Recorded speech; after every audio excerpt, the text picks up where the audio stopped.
हमारे राष्ट्रीय अध्यक्ष जो हैं आदरणीय चिराग पासवान जी, उनकी बढ़ती लोकप्रियता को देखकर लोगों में ये बौखलाहट दर्शाता है। क्या ये घटना आपके हिसाब से आपको लगता है कि सांप्रदायिक ताकतें हैं, कुछ सामंतवादी लोग हैं, उन्होंने की है या पूरी तरह से राजनीति से प्रेरित है? तो मुझे लगता है कि कोई उपद्रवी का काम होगा या कुछ उस टाइप का लोग होगा, लेकिन इसके पहले भी ये घटना लगातार अगर हो रही है तो मेरा तो मानना है कि कहीं ना कहीं विपक्ष घबरा कर इस प्रकार की घटना कर रही है। तो मेरा मानना है कि चिराग पासवान जी आज भी दिल्ली में रहकर जितना काम कर रहे हैं उतना बिहार में जो लोग बैठ के जो राजनीति कर रहे हैं और बैठ के मीडिया के सामने भाषण दे रहे हैं वो ऐसा नहीं करते हैं। आज जो ये घटना हुई है ना, इसके लिए देखिए कि आने वाले समय में अगर इस प्रकार की घटना होती है तो मैं सरकार से भी गुजारिश करूंगा कि इस प्रकार की घटना न हो, इसके लिए कठोर से कदम उठाए। नोरमा ग्रुप, जो सोचता है वो करता है।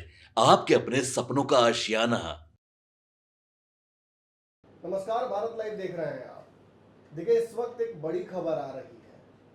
मोकामा टाल में, बाढ़ में, जहां रामविलास पासवान जी की मूर्ति बनी हुई थी, उस मूर्ति को क्षतिग्रस्त कर दिया गया है। ईंट पत्थरों के हमले से उनकी मूर्ति को तोड़ दिया गया है, उनके चेहरे को क्षतविक्षत कर दिया गया है, जिसके बाद उस पूरे क्षेत्र में तनाव का माहौल बन गया है। हमारे साथ इस विषय पर अपने प्रतिक्रिया रखने के लिए लोजपा के दिग्गज नेता संजय सिंह जी मौजूद हैं। संजय जी, पहली प्रतिक्रिया आपकी पार्टी की क्या है? बार बार रामविलास पासवान जी को टारगेट किया जा रहा है, उनकी मूर्तियों को क्षतिग्रस्त किया जा रहा है, ये कैसे हो सकता है? देखिए, जहाँ पे बाबा चौहड़मल जी का जो कार्यक्रम होता है प्रत्येक वर्ष जी। और अभी आप हाल के दिनों में देखे होंगे, पार्टी के राष्ट्रीय अध्यक्ष आदरणीय श्री चिराग पासवान जी गए थे और लाखों की संख्या में, आप मीडिया के सारे लोगों का देखेंगे, लाखों की संख्या में वहाँ पर भीड़ थी। जी। और हमारे राष्ट्रीय अध्यक्ष जी हर एक साल बाबा चौहड़मल जी का पूजा करने के लिए वहाँ जाते हैं। जी। और वहाँ पे बाबा चौहड़मल जी के लिए बिहार ही नहीं, चूँकि हमने देखा है कि यूपी से या बहुत अदर स्टेट से भी लोग वहाँ आते हैं और लाखों लोग इसीलिए वहाँ जमा होते हैं। और वहाँ पे बाबा चौहड़मल जी का जो पूजा है उसमें हमारे संस्थापक श्रद्धेय रामविलास पासवान जी का जो था, उसमें बहुत बड़ा उस पूजा में और उस मतलब आयोजन में बहुत बड़ा उनका योगदान रहा है। जी। और वहाँ पे हर एक वर्ष जब वो जीवित थे तो वहाँ पे जाते थे और बहुत ही श्रद्धा के साथ वो भी पूजा करते थे। तो आज जो ये घटना हुई है, हम लोगों ने भी अभी देखा है, तो इसके लिए हम बहुत ही निंदनीय घटना है। और इस प्रकार का सामाजिक तत्व जो काम कर रहे हैं, ये मुझे लगता है कहीं ना कहीं हमारे जो विरोधी हैं ना, हमारे राष्ट्रीय अध्यक्ष जो हैं आदरणीय चिराग पासवान जी, उनकी बढ़ती लोकप्रियता को देखकर लोगों में ये बौखलाहट दर्शाता है। और मुझे लगता है कि इस प्रकार की जो छीन भावना की जो राजनीति करने वाले व्यक्ति हैं, जो हमारे श्रद्धेय रामविलास पासवान जी को मूर्ति को तोड़ना चाहते थे, उनको पता नहीं है कि रामविलास पासवान जी की मूर्ति तोड़ने से आप कुछ हासिल तो नहीं कर पा रहे हैं, लेकिन उसके विपरीत आज दलित समाज में जो तनाव होता जा रहा है, आज दलित समाज में जो जन आक्रोश बढ़ता जा रहा है, वो उनको भी समझ में नहीं आ रहा है। इसकी नुकसानदेह उन लोगों को आने वाले चुनाव में मिलेगा। दलितों के एक बड़े चेहरा रहे हैं रामविलास पासवान जी, उनके पुत्र भी, हालांकि वो कहते हैं कि सभी जातियों की राजनीति करते हैं, लेकिन दलित उनको अपनी तरफ एक बड़ा नेता की तरह देखते हैं। क्या ये घटना आपके हिसाब से आपको लगता है कि सांप्रदायिक ताकतें हैं, कुछ सामंतवादी लोग हैं, उन्होंने की है या पूरी तरह से राजनीति से प्रेरित है? देखिए, मैं राजनीतिक से प्रेरित इसलिए कह रहा हूँ और मैं विपक्ष की इसलिए मैं कह रहा हूँ कि अगर कहीं एक जगह इस प्रकार की अगर घटना हो तो मुझे लगता है कि कोई उपद्रवी का काम होगा या कुछ उस टाइप का लोग होगा, लेकिन इसके पहले भी ये घटना लगातार अगर हो रही है तो मेरा तो मानना है कि कहीं ना कहीं विपक्ष घबरा कर इस प्रकार की घटना कर रही है। कि चूंकि उन लोगों को लग रहा है कि हमारे नेता का जो कद बढ़ रहा है ना, इससे वो लोग घबरा गए हैं और इस प्रकार का मतलब इसको जितनी भी निंदा की जाए वो कम है। और इस प्रकार की घटना करना कहीं से भी मतलब ये सही नहीं है। आज जो ये घटना हुई है ना, अभी आप वहाँ पर देखें ना कि वहाँ पर कितनी बड़ी संख्या में वहाँ पर दलित समाज के लोग पहुँच गए। और दलित में मैं बार बार क्लियर करता हूँ कि सिर्फ पासवान ही नहीं है, दलित समाज में बता रहा हूँ, तो दलित में हर एक कास्ट आते हैं, तो सभी लोगों में ये, चूँकि रामविलास पासवान कभी भी सिर्फ पासवान का नेता नहीं रहे हैं, वो दलितों के नेता रहे हैं। और यही नहीं, पूरे देश में उनको लोग आज भी दलित के नेता से नाम जानते हैं। और आज जो ये घटना हुई है ना, इसके लिए देखिए कि आने वाले समय में अगर इस प्रकार की घटना होती है तो मैं सरकार से भी गुजारिश करूंगा कि इस प्रकार की घटना न हो, इसके लिए कठोर से कदम उठाए। आपके आपके नेता ने अभी कुछ दिनों पहले ही और आपकी आपकी पार्टी ने भी पूरी तरीके से एक अभियान चला दिया है, चिराग पासवान को बिहार वापस बुलाना, उन्हें बिहार में एक बड़ी जिम्मेवारी देना। कहीं इससे आपके ही सहयोगी नाराज तो नहीं हो गए? एक दलित को बिहार की कुर्सी पर देखना पसंद नहीं होगा शायद इस वजह से? देखिए, हमारे पार्टी के राष्ट्रीय अध्यक्ष आदरणीय श्री चिराग पासवान जी, जो भारत सरकार के कैबिनेट मंत्री जब से बने हैं, तब से लोगों के मन में और लोगों का एक भाव था कि अब तो ये दिल्ली में है, दिल्ली की राजनीति कर रहे हैं, तो ये अब बिहार में कुछ नहीं करेंगे। लेकिन हम वैसे बहुत सारे उदाहरण आपको दे सकते हैं कि बिहार में जब भी कोई घटना होती है तो यहाँ बैठे लोग नहीं जाते हैं, लेकिन हमारे नेता अगर अपने मंत्रालय का काम संभालते हुए भारत सरकार का दायित्व को संभालने के बावजूद तुरंत, जैसे आप उदाहरण के स्वरूप ले लीजिए, आज से एक सप्ताह पहले हमारे माननीय राष्ट्रपति का कार्यक्रम लगा हुआ था महुआ में, हमारे विधानसभा क्षेत्र में ही लगा हुआ था। संजोग ऐसा था कि मेरे विधानसभा क्षेत्र में कार्यक्रम लगा हुआ था, लेकिन जैसे ही वो दिल्ली से चले तो उनको पता चला कि मुजफ्फरपुर में बड़ी संख्या में दलितों के घर में आग लग गई है, जिसमें 50 घर की संख्या बताया गया। उन्होंने दिल्ली से ही फ्लाइट में बैठने के साथ ही वहाँ पर संबंधित जो जिला पदाधिकारी हैं या जो भी पदाधिकारी हैं उनसे उन्होंने बात किया कि कैसे अविलंब उन दलित परिवारों को कैसे तुरंत सुविधा मुहैया कराया जाए, कैसे उनके कष्ट का निवारण हो, वो क्या उन्होंने किया। और आने के साथ ही वहाँ खुद से जाकर सारे कार्यक्रम को दौरा को रद्द करते हुए उन्होंने सबसे पहले प्राथमिकता दी कि जहाँ पे जो घटना हुई थी, क्यों नहीं उसके बाद कोई और आदमी वहाँ पर पहुँचा, क्यों कोई दूसरे नेता नहीं पहुँचे। तो मेरा मानना है कि चिराग पासवान जी आज भी दिल्ली में रहकर जितना काम कर रहे हैं उतना बिहार में जो लोग बैठ के जो राजनीति कर रहे हैं और बैठ के मीडिया के सामने भाषण दे रहे हैं वो ऐसा नहीं करते हैं। और मैं आपको दावे के साथ कह रहा हूं कि जो हम लोगों ने मांग रखा है, और हम भी एक पार्टी के नेता हैं, तो जैसे हमारी इच्छा है कि हम एक कार्यकर्ता के रूप में हम भी कल के विधायक मंत्री बने, उसी प्रकार से हमारी भी इच्छा है कि हमारे नेता बिहार के मुख्यमंत्री की कुर्सी पर एक दिन जरूर बैठें। और चूँकि ये अभी हम लोग एनडीए में हैं और एनडीए में हम लोग सब लोग का सामंजस्य है, कैसे क्या है नहीं है तो हमारे नेता जानते हैं, लेकिन मैं अपनी इच्छा प्रकट करता हूं कि हमारे नेता जितना जल्द से जल्द हो मुख्यमंत्री कुर्सी पर बैठे। एक बयान देकर आपके नेता ने और आप लोगों ने उस बयान को तूल देकर सबसे दुश्मनी मोल ली। मांझी जी कह रहे हैं कोई वैकेंसी नहीं है, जदयू अलग आंख घुमा रही है, भाजपा सीएम इन वेटिंग पहले ही एक व्यक्ति वहाँ बैठे हुए हैं, उनकी भी नाराजगी होगी, विपक्ष से तेजस्वी यादव हैं वो भी नाराज होंगे, सबसे नाराजगी मोल ली एक बयान देकर। देखिए, मैंने आपको पहले भी कहा है कि यहाँ पे जो बात है ना, नेता का सीएम बनने का इच्छा की बात मैं नहीं कर रहा हूँ। मैंने पहले क्या कहा कि मेरे नेता का सपना है बिहार के लोगों का जो 2019 में जो उनका विजन है, बिहार फर्स्ट बिहारी फर्स्ट, उसके तहत कैसे बिहार के प्रति वो सोचते हैं, कैसे बिहारियों का जो जब वो जाते हैं क्षेत्र में और बिहारियों का जो कष्ट देखते हैं, गरीबों का जो कष्ट देखते हैं, वो अंदर से मतलब उनको लगता है कि नहीं, मुझे बिहार में बिहारियों की मदद करनी चाहिए और हमेशा बिहार में रहकर लोगों का कैसे हम ज़्यादा से ज़्यादा काम में आए, इसके लिए उन्होंने ये काम किया है। लोग तो कह रहे हैं सी वोटर में सबसे पीछे चिराग पासवान दिख रहे हैं, 4% 6% पे अटके हुए हैं, उनके आगे प्रशांत किशोर दिख रहे हैं, तेजस्वी बहुत आगे हैं, सम्राट चौधरी आगे हैं, इसलिए अब उनको बेचैनी हो गई कि अरे ऐसा नहीं कि हम पिछड़ रहे हैं, इसीलिए अब बिहार आने की बात कर रहे हैं, काहे नहीं इस्तीफा दे के आ जाते हैं। देखिए, सबसे बड़ी बात है ना कि जहाँ तक हमारे राष्ट्रीय अध्यक्ष जी का सवाल है, तो मैंने आपको कहा ना कि कोई भी आप अगर बिहार में कोई भी घटना पॉपुलैरिटी घटी है चिराग पासवान की, सी वोटर तो साफ। अच्छा, अगर आपको अगर ऐसा लगा तो मुझे लगता है कि शायद आप आए दिन मीडिया में, आप एक महीने का ही ज़्यादा नहीं मैं बोलूँगा, आप जितने भी मुख्यमंत्री के जो नाम ले रहे हैं ना, उन सबों का ग्राफ देख लीजिए और हमारे नेता का ग्राफ देख लीजिए कि अभी चारा डी में लाखों लोगों का चारा डी में, मतलब उस चिलचिलाती धूप में। मेला था, मेला में तो भीड़ होता ही है। नहीं। रैली आपने कैंसिल कर दी 2-2 बार।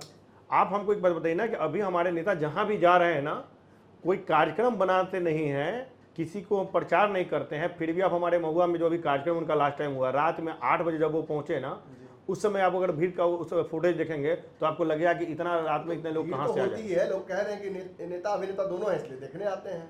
नहीं।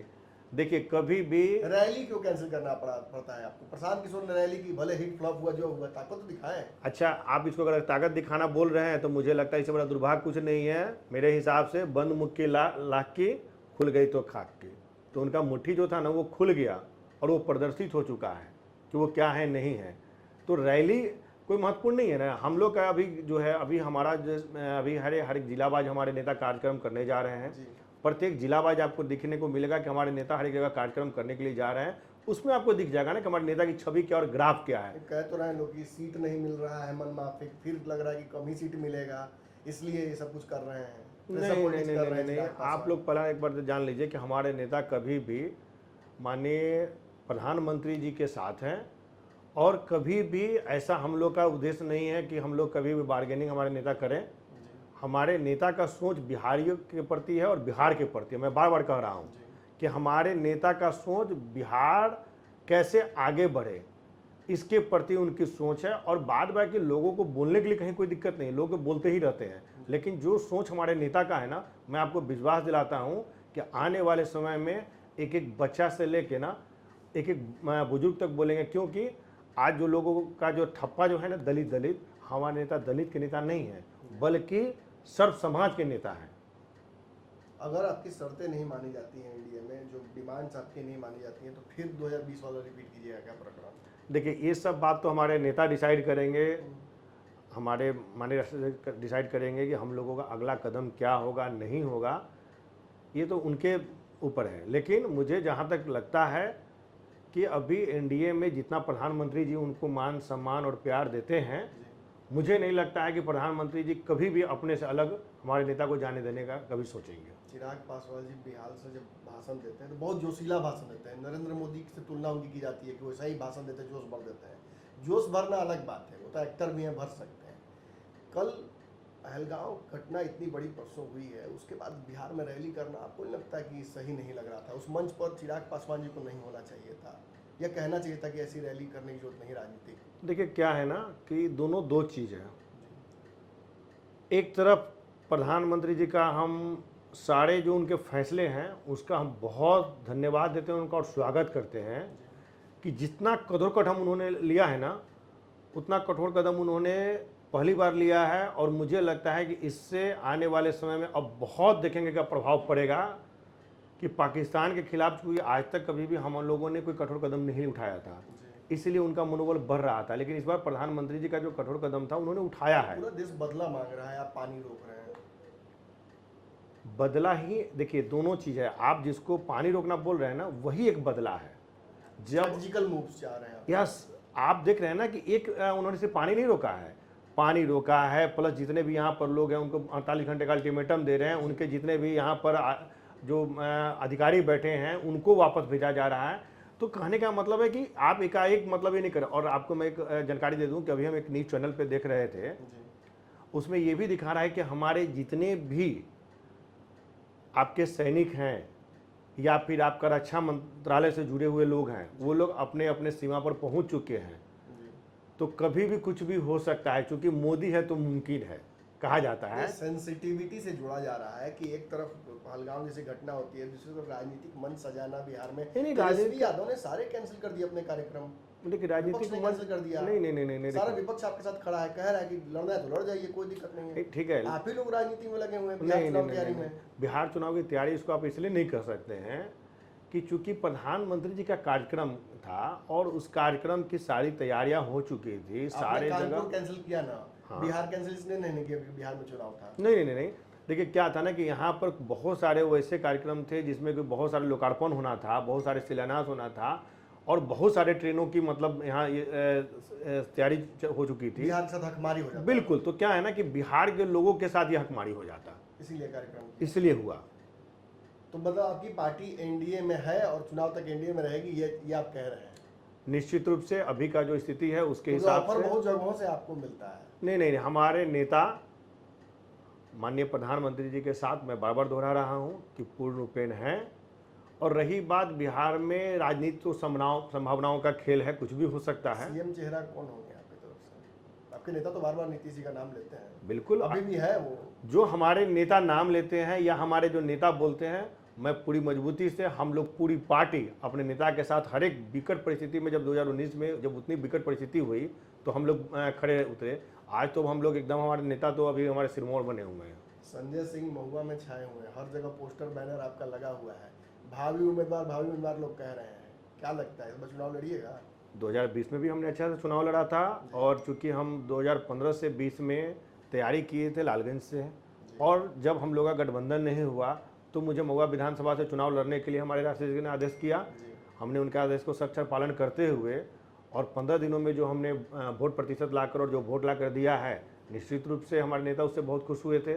और इस बार तो हम लोग मतलब पूरी तैयारी किए हैं, पूरी मेहनत किए हैं, तो मुझे लगता है कि निश्चित रूप से इस बार नेता का आशीर्वाद हम लोग को होगा, तो निश्चित रूप से हम लोग चुनाव जीत के आएंगे। बहुत नज़र है उस सीट पर, वो सीट को अपना मानकर चलते हैं, वोट बैंक भी उन्हीं के साथ है, कैसे लड़िएगा? हम आपको एक बता दे रहे हैं, उसमें एक सिंपल एक स्ट्रेटजी है। उसमें स्ट्रेटजी ये है कि जो आप वोट जोड़ेंगे ना, जैसे हमने भी लड़ा था, जेडीयू भी लड़ा था और आरजेडी भी लड़ा था, तो जब आप एलजेपी और जेडीयू का वोट देखेंगे तो आरजेडी से 25,000 प्लस वोटों से हम अंतर है। तो हम तो यहाँ देख रहे हैं ना कि जितनी भी अभी तक चुनाव आई है, जैसे लोकसभा चुनाव आपके चलते जीत गया, यदि ये कहना चाह रहे हैं। बिल्कुल बिल्कुल, इसमें कहीं कोई दुराई नहीं है। इस बार भी आप लोकसभा चुनाव में देखेंगे, महुआ से हमारे राष्ट्रीय अध्यक्ष 27,000 वोट से जीते हैं। उसके पहले पारस जी जीते थे, वो भी इतने वोट से जीते हैं। तो जितने भी लोकसभा चुनाव हुए या विधानसभा चुनाव हुए, उसमें एनडीए का वहाँ पर जीत होती आई है। इसलिए मैं पूरी तरीक़ा से एकदम निर्भर हूँ कि मैं चुनाव लड़ूंगा, और नेता का आदेश होगा तो मैं चुनाव जीतकर विधायक बन के अपने पार्टी की सेवा करूँगा। पिछली बार भी बहुत सारे लोग यही बात बोल रहे थे, फिर टिकट उकट नहीं मिला तो बहुत लोग छोड़ दिए पार्टी। देखिए, मेरी राजनीतिक जीवन भी जो है ना, वो लोक जनशक्ति पार्टी से शुरू हुई है, और मैं यही मानकर चलता हूँ कि मेरी पारी लोक जनशक्ति पार्टी के साथ ही चलेगी। लंबा चल रहा है, बिल्कुल साथ ही चलेगी। मेरा पासवान को मुख्यमंत्री बना के देखना है। एकदम, हम लोग एकदम मान लिए हैं कि हमको अपने नेता को मुख्यमंत्री बनाना है। तो ये थे संजय सिंह जी, लगातार हमसे बातचीत कर रहे थे, विभिन्न मुद्दों पर इन्होंने जवाब दिया। एक बड़ी घटना हुई है बाढ़ में, उस घटना की तस्वीरें भी हम आपको दिखा देते हैं। इन तस्वीरों का कुछ छोड़ के आते हैं, विभिन्न पार्टियों का इस पर रिएक्शन आएगा, वो भी आपको दिखाएंगे। आपके सपनों को हमने सजाया है, ई होम्स पैनोरमा को हमने बनाया है। ई होम्स मेरा एक सपना था, जिसपे मैं पिछले 4 साल से काम कर रहा था। हमने जो बनाया है वो सबने है माना। ई होम्स पैनोरमा में हो आपका भी आशियाना। और फाइनली हमने 2021 में इस प्रोजेक्ट को लॉन्च किया। बहुत लोग अप्रिशिएट कर रहे हैं कि पूर्णिया जैसे शहर में, बिहार के, एक तो बिहार की बात करें, उसमें भी पूर्णिया जैसे छोटे जगह में इस तरह का लाइफस्टाइल देना, ये सुन के हम लोगों को बहुत अच्छा लगता है।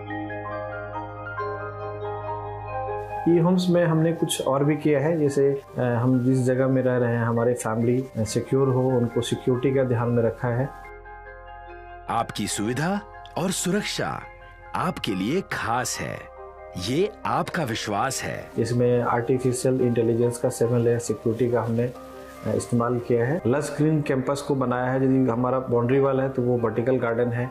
ये जितनी भी फैसिलिटी होता है एक इंटरनेशनल टाउनशिप में, ई होम्स है, ये हम लोग विश्वास नहीं कर पा रहे हैं। जो भी हमारे मित्र दोस्त या जो भी हमारे बाहर के बाहर आते हैं, तो हम लोगों को बहुत अच्छा सुनने को मिलता है और बहुत अच्छा क्रेडिट मिल रहा है। वो सारा हमने सिर्फ एक बिल्डिंग नहीं बनाया, हमें एक बहुत अच्छा लाइफस्टाइल दिया ई होम्स में, और मेरा एक सपना था जिसको मैं आज फुलफिल होते हुए देख पा रहा हूँ। ये आपका आवास है। ई होम्स पैनोरमा में अब आपका निवास है। E homes panorama, luxurious lifestyle redefined. Panorama group, जो सोचता है वो करता है।